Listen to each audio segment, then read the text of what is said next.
पाहिलत ना, literally morning रुटीनमध्ये twist आलेला आहे. आणि म्हणून आई जेव्हा तुम्ही असताना त्यावेळेला तुम्हाला तो मी टाईम किंवा शांतता, त्यासाठी पहाटे 5 वाजता उठावं लागतं. संडे सकाळचे 7 वाजता ट्रकवर केवढं हसायला येते. हॅलो फ्रेंड्स, या व्हिडिओमध्ये मी मॉर्निंग रुटीन दाखवणार आहे. त्याची सुरुवात जी आहे ना ती आदल्या दिवशी पासून होत असते. आदल्या दिवशी रात्री आपण कसं प्लॅन करतो, आज जनरली प्लॅनिंग झालेलं असतं. नवीन घरामध्ये नवीन रुटीन आहे, नवीन वॉकिंग स्टाईल आहे माझी, त्यामुळे सगळ्या वेगवेगळ्या पद्धती आहेत. मी सध्या कोणाला फॉलो करते काय हे सगळं तुम्हाला कळेल. आता आम्ही चेंज करू आणि झोपून जाऊ. इकडे कबीर जो दिसतोय त्याला बिलकुल झोपायची इच्छा नाही आहे, त्यामुळे तो थोडासा रागवलाय. पण वेळेत झोपलो तर वेळेत उठतो, किंवा मग उठताना मला त्रास होत नाही. वेळेत उठावं लागतंच, पण उठताना त्रास होत नाही असं मला वाटतं, आणि म्हणून वेळेत झोपायचं असतं. आता मी त्याला झोपायला घेऊन जाईन, पसाय ताण म्हणू आणि झोपून जाऊ.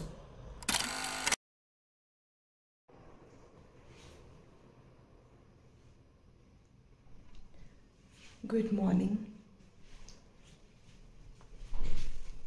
सकाळ झाली आहे आणि आता 5 वाजलेत.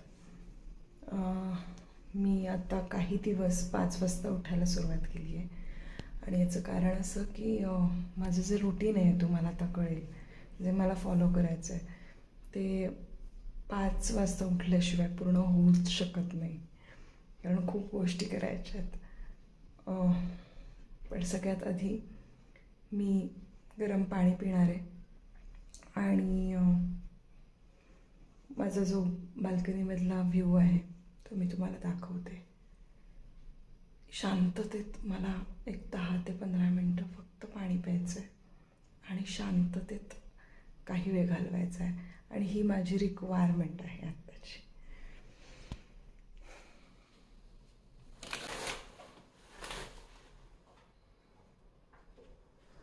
तर हा आहे माझा सकाळचा व्ह्यू. हे दृश्य बघून मन इतकं शांत आणि प्रसन्न होतं. किती शांतता आहे बघा, आणि या शांततेची गरज असते. म्हणजे या शांततेमुळे मला पूर्ण दिवसाची एनर्जी पुरते. आत्ता अचानक सगळे लाईट गेलेत, सगळे. म्हणजे मी इथे बाल्कनीमध्ये आहे आणि पूर्ण पुण्याचे लाईट गेले तिकडे. अजून छान वाटतंय खरं तर, खूप मस्त. आले लाईट आले. तो जो तिकडे डोंगर दिसतोय ना, तिथून जो लाईट येतोय तिकडे तो घाट आहे आणि खूप अमेझिंग वाटतं. तर आता सकाळी मी हळद आणि पाणी, वॉर्म वॉटर असं पिते.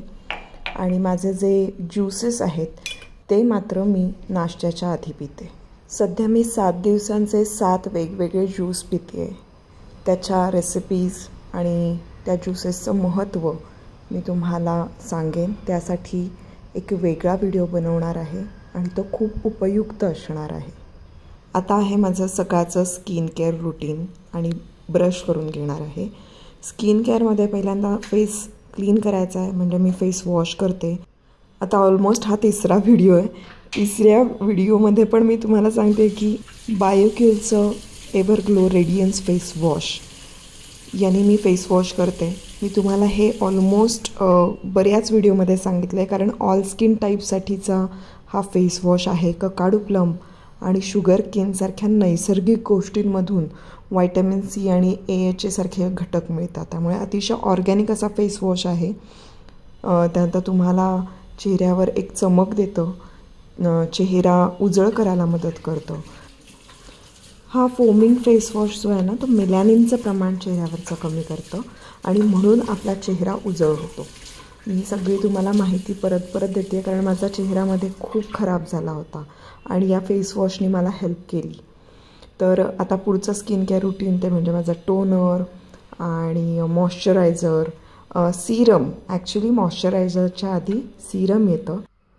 तर हे जे बायोक्यूलचं सीरम आहे ते मी वापरते. यामध्ये व्हायटॅमिन सी आहे, त्यामुळे परत चेहऱ्याला एक छानपैकी उजळपणा यायला मदत होते. आर्बटिन आणि व्हायटॅमिनसारखे जे घटक आहेत ना, ते नॅचरल सोर्समधून एक्स्ट्रॅक्ट केलेले आहेत आणि म्हणून हे इफेक्टिव्ह आहे. त्यानंतर ह्याचं जे टेक्स्चर आहे नॉनस्टिकी जेल आहे. पिगमेंटेशन आणि डार्क स्पॉट घालवण्यासाठी हे सिरम उपयोगी ठरतं. पिगमेंटेशन निघून जातं. माझं हे मध्ये जे पिगमेंटेशन खूप झालेलं, डार्क स्पॉट्स जे खूप आले होते, तर ते फेड आऊट करायला मला या सिरमने मदत केली. आणि कुठलं सिरम वापरायचं असं जर प्रश्न पडत असेल तर हे बेस्ट आहे. हे सिरम वापरावं, या पलीकडे काही वापरलं नाही तरीसुद्धा चालेल. आणि त्यानंतर क्युअर स्किनचं हे जे मॉइश्चरायझर आहे ते मी सध्या वापरते आहे, डॉक्टरांनी रेकमेंड केलेलं. तर हे शॉर्टमध्ये माझं स्किन केअर रुटीन आटपलं. आता पुढच्या कामाकडे. आता यानंतर खऱ्या अर्थानं माझं काम सुरू होतं. गुरुजींनी दिलेला अभ्यास, मेडिटेशन आणि प्राणायाम. आता गुरुजी म्हणजे प्राध्यापक शामराव जोशी, ज्यांच्याकडे मी अभिनयाचे धडे शिकते आहे आणि पुण्यामध्ये ते असतात.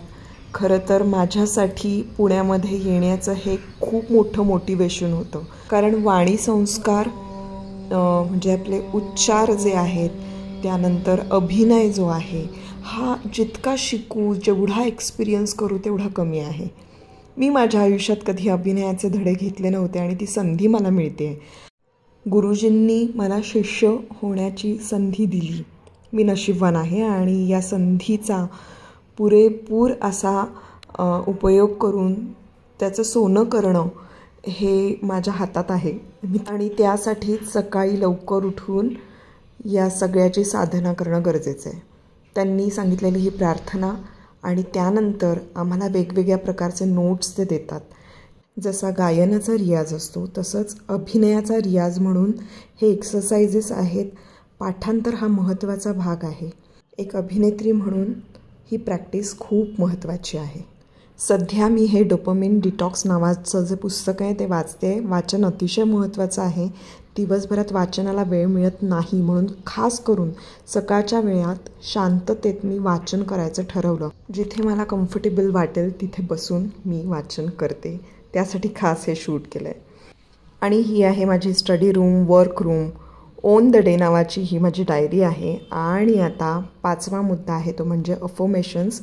मी काही अफर्मेशन्स या माझ्या डायरीमध्ये लिहिलेली आहेत आणि ही माझ्या मोबाईलमध्ये रेकॉर्डही करून ठेवलेली आहेत. तर वीकली ओव्हरव्ह्यू आहे. त्यानंतर रोजच्या रोज टू डू लिस्ट, आज काय कामं करायचे आहेत तेही या डायरीमध्ये लिहिते.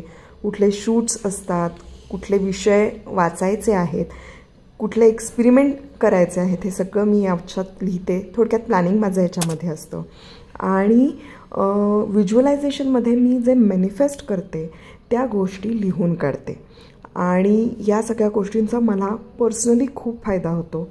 खरं सांगायला गेलं तर आज शूट करायचं म्हणून मला सतत कॅमेरा सेट करा आणि याच्यामध्ये थोडासा डिस्टर्बन्स होतो आहे, पण ते होणं खूप स्वाभाविक होतं. आणि एकाच हाताने शूट केलं, सगळं मेस होतं आहे, सगळं सांडवून ठेवलं आहे. आता मी बटर कॉफी पिणार आहे कारण यानंतर मला एक्सरसाइज करायचं आहे. पण मला ॲक्च्युली शांतता हवी असते, मी टाईम हवा असतो, जो साहजिक आहे आज नव्हता मिळणार. Good morning Kabir.